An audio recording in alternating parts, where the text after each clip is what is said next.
Sarah Masellis, a 26-year-old educator at Jefferson Elementary in one of Kentucky's small, struggling towns, always assumed teaching was more than presenting lessons. It was compassion. She put an apple in her drawer each morning, not for herself, but for whichever student needed it most. Frequent recipient was Jack, a reserved fourth grader with too big clothes, broken-down shoes, and an empty belly. He never talked much but left small tokens of appreciation, once a nicely sharpened pencil stub, another time a bruised apple. To Sarah, they meant the world. But Jefferson Elementary was a school where rules were king and warmth second best, if at all. Principal Blake was its embodiment. When he found out that Sarah had been bringing Jack in to feed him and let him stay late, he admonished her for showing favoritism and told her she was going to get fired. "This is not a charity," he said. Sarah replied matter-of-factly, "It should be both." That evening, under candlelight, Sarah wrote a heartfelt letter to the school district, calling on them to examine how the school treated poor students. She brought it in herself the following morning to Principal Blake's desk.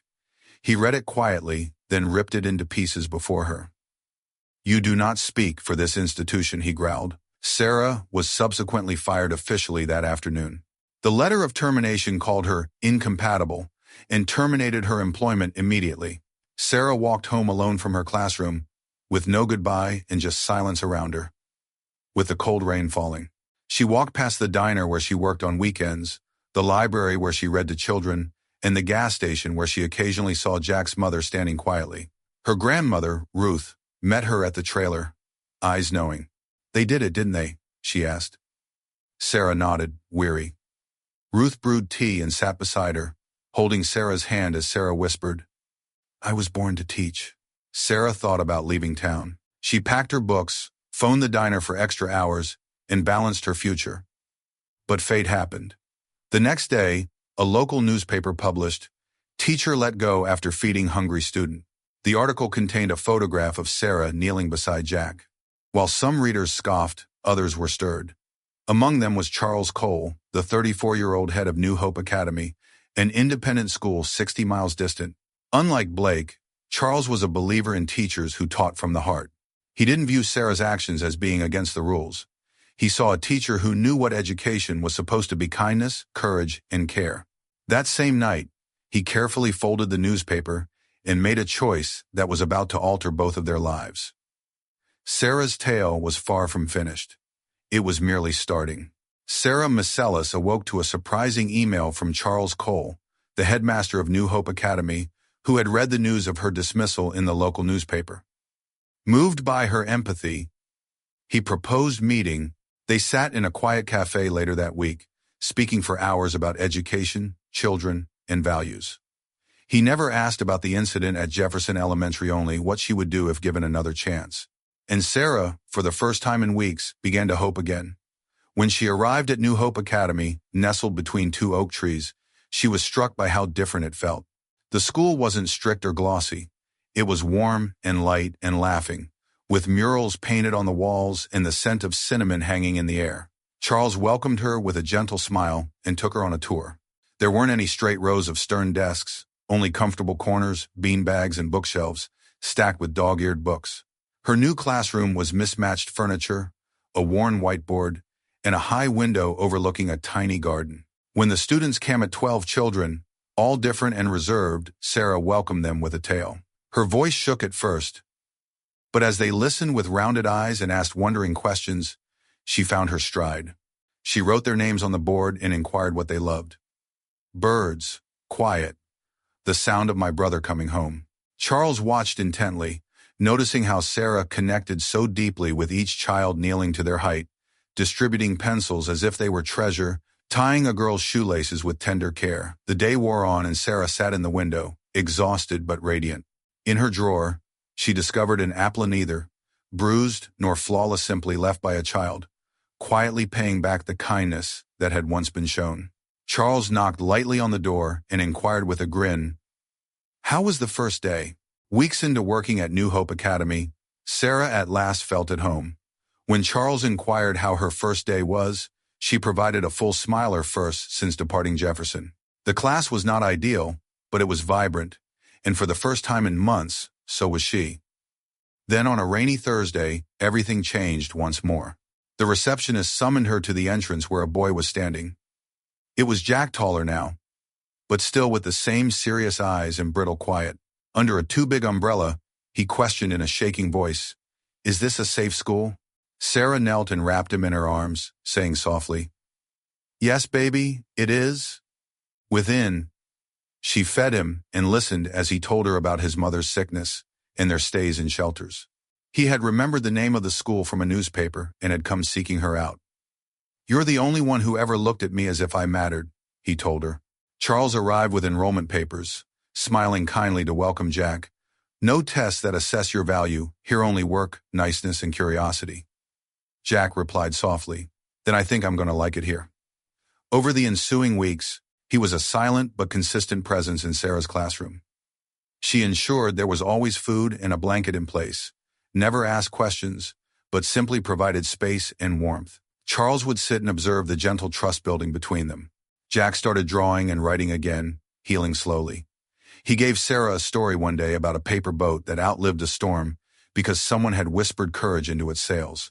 She passed it to Charles, saying he is healing, and Charles said, "So are you."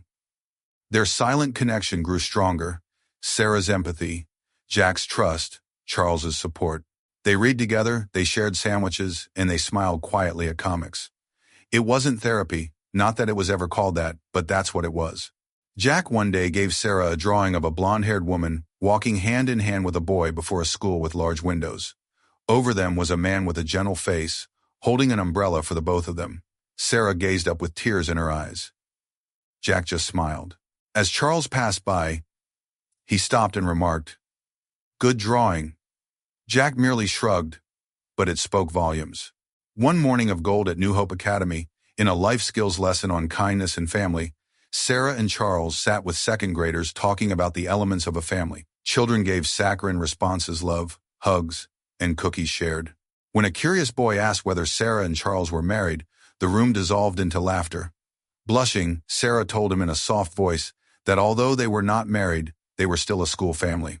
Charles heard. His heart moved in silence. Afterwards, when children departed, Sarah discovered a creased paper hidden under the notebook, mildly fragrant with his perfume. In it, Charles said, "I am not your husband, but if ever I am fortunate enough to be your partner for the long haul, it would be the pride of my life." Her heart skipped a beat, not from romance drama, but from the gentle, consistent kind of love that feels like home. Their shared looks later that day said 1,000 words in silence, but tranquility didn't last. That Monday, Sarah was sent a brusquely worded letter by Victoria Langford, a wealthy donor and parent, claiming that she and Charles had an improper affair that threatened the professional reputation of the school. If the situation wasn't resolved, Langford promised to withdraw her support.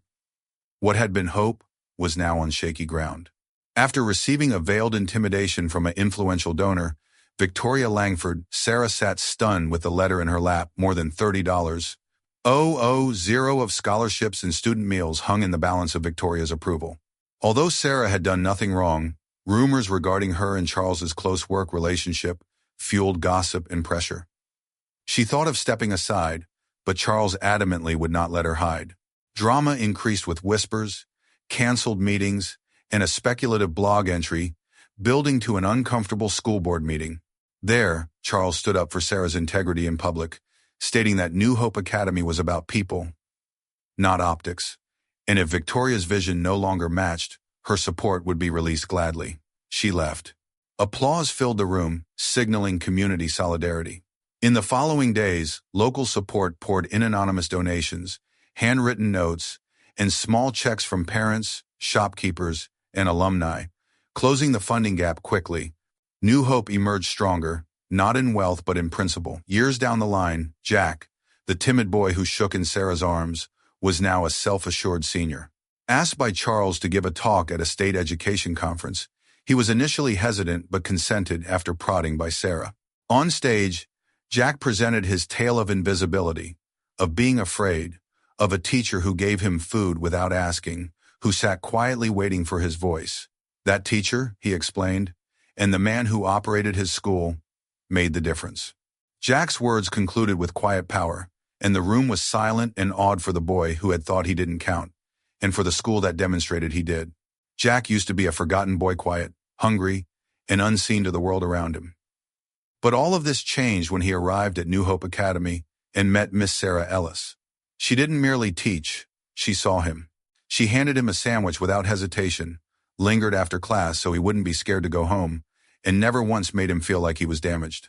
By her side was Headmaster Charles Cole, a man of reserve who always held the idea that one didn't only protect the rules, but the people who lived by them. Sarah and Charles constructed something uncommon at New Hope, a place where kindness was more important than facade, and no one ever had to earn love. Their relationship, never romanticized, was human and respectful to a profound degree. But there was one donor who challenged their intimacy and threatened to withdraw her funding, threatening more than $30,000 in scholarships and student lunches. But Charles was unyielding during the school board meeting, defending Sarah's integrity and not willing to sacrifice sincerity for convenience. People are more important than optics, he testified. His bravery inspired the town, and while Victoria marched out, others stepped in: secret donors, neighborhood store owners, and parents replenishing the school's coffers with acts of kind support. Years passed by. Jack grew up taller, bolder, and at last it was his turn to pay back. Nominated by Charles, he addressed a regional education convention, sharing with the world, "I was not supposed to be here. Not only at this podium, but in any forum where I felt heard." He testified to Sarah's silent determination and Charles's unshakable encouragement. His words silenced the room, then roared to applause. Inspired by his path, New Hope began a new tradition: Gratitude Day. Each student wrote thank you letters to an individual who had transformed their life. Jack's letter to Sarah, anonymously left, said, "You didn't just feed me, you gave me a reason to wake up in the morning. You reminded me that I mattered." Sarah read it with tears in her eyes, clutching the note to her bosom, as Charles stood next to her in mutual silence. Jack came back to New Hope no longer as a student, but as a teacher.